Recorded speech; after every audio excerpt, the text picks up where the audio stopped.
काँग्रेस पक्षाच्या ऑफिसची जी केस चालू होती त्या केसचा निकाल आमच्यासारखा लागलेला असून जे समोरच्यांनी त्याच्यावरती अपील केलं होतं भूमी अभिलेखचं ते अपील त्यांनी स्वतःहून त्या अपिलातून माघार घेतलेली आहे आणि त्यामुळं ती केस भूमी अभिलेखनी निकालात काढली असून ते 100% काँग्रेस पक्षाचं कार्यालय झालेलं आहे।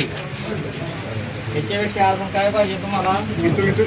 ताब्यात घेणार आहे का तुम्ही? 100% ताब्यात घेणार। आम्हाला आता ती कॉपी मिळाली की आम्ही 4-2 दिवसात लगेच त्या काँग्रेस हाऊसचा ताबा पोलिसांच्या घेऊन ताबा घेणार।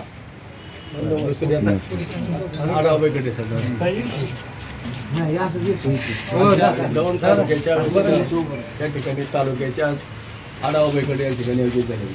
तुम्ही या आढावा बैठकीमध्ये जिल्हा परिषद, तालुका पंचायत, नगरपालिका आणि नगरपंचायत या इलेक्शनच्या संदर्भामध्ये या ठिकाणी बऱ्याचशा छोट्या मोठ्या गोष्टी या ठिकाणी चर्चा करण्यात आल्या।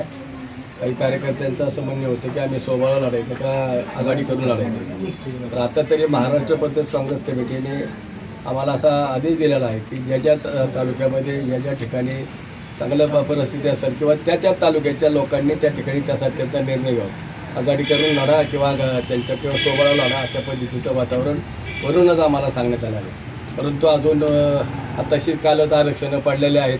आरक्षण पडल्यानंतर आता कुठल्या गटामधून कोणता कशा पद्धतीचा कॅन्डिडेट मिळतो काय होतं त्या पद्धतीने आमची छाननी चालू आहे, तपासणी चालू आहे।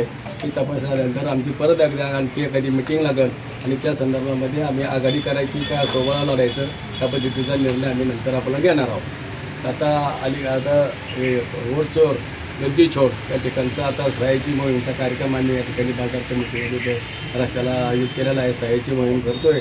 आता सर्व काँग्रेस कमिटीचे आम्ही कार्यकर्ते त्या ठिकाणी राहतोय आणि त्या ठिकाणी सहाय्याची मोहीम राबवणार। गेल्या वेळी नगर परिषद तुमच्या ताब्यात होती, तुम्ही जिंकलेली होती। आता नगर परिषदेच्या निवडणुका अगदी काही दिवसावर येऊन चुकलेल्या आहेत। तुम्ही स्वतंत्र लढणार आहात का? तुम्ही पॅनल टाकणार आहात का? आता ते चाललं त्या ठिकाणी निर्णय आम्ही घेतोय किंवा सोबळा लढायचं आहे किंवा आघाडी करायची अजून तशी तर सुरू झाले वातावरण अजून समोरचा अजून आम्हाला काय निर्णय अजून आला नाही किंवा कोणी विचारणा केली नाही। विचारणा केल्यानंतर आम्ही योग्य तो निर्णय घेतलो त्या ठिकाणी त्यांना कळू। त्या ठिकाणी नगराध्यक्ष पदासाठी तुम्हाला कोणी संपर्क केला का? कोणी इच्छुक आहे? चालू आहे अजून संपर्क। आता ते लगेच तुम्हाला नाव डिक्लेअर करीत नाही परंतु त्या ठिकाणी आम्हाला संपर्क आमचा चालू आहे आणि त्या ठिकाणी नावं 1-2-3 आलेले आहे।